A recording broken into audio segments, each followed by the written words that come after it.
It can also be difficult if children feel they can't do the task, or have been sitting still for too long, or when there are distracting things going on around them. Some autistic children can find it difficult to pay attention to and focus on things that don't interest them. This is because an inability to understand which task is more important.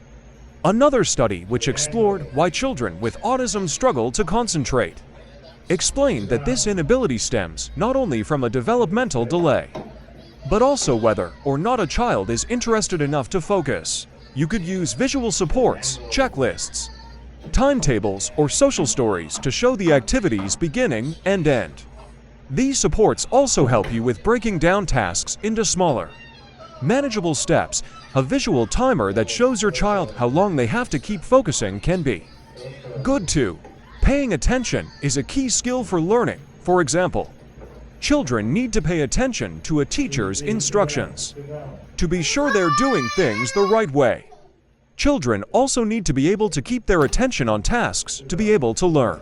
Children develop their ability to pay attention as they get older, but autistic children might also be able to keep their attention on things they like for long periods of time. They can be very good at shutting out other things. For example, a child who's keen on trains might be able to focus for a long time while setting up some train tracks. The child might also find it difficult to shift their attention to other tasks or miss cues that it's time to pack up. It's also important to choose activities that have definite endpoints, clear guidelines, and goals. It's best to avoid open-ended activities, because these can make it difficult for your child to know what they need to do and when to finish. For example, if you have a younger child, you could try making a necklace using two beads and a piece of string. Put on the first bead together, and then let your child put on the second one. The task gets finished quickly, and you can praise your child for getting the task done.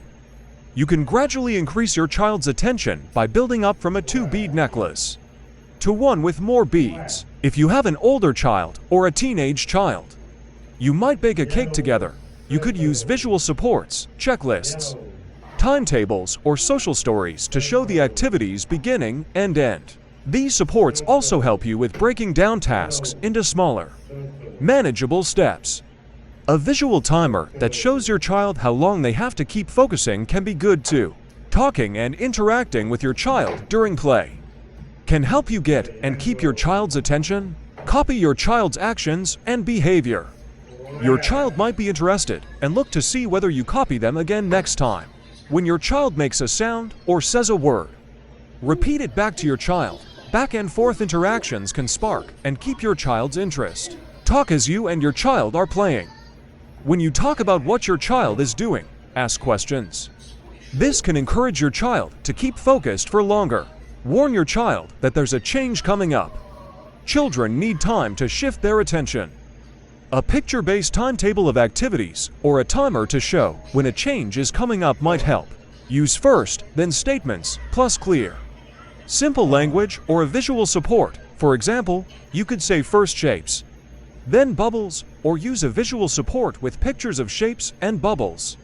Or for older children, you could say, first, finish your maths homework, and then you can go on the computer. Start playtime with two favorite activities, so your child doesn't get upset and lose focus when you change activities. For example, first bubbles, then trains. It's best if the first activity is easy to finish quickly. Once your child has completed it, give them plenty of praise. For example, all finished, well done, now trains.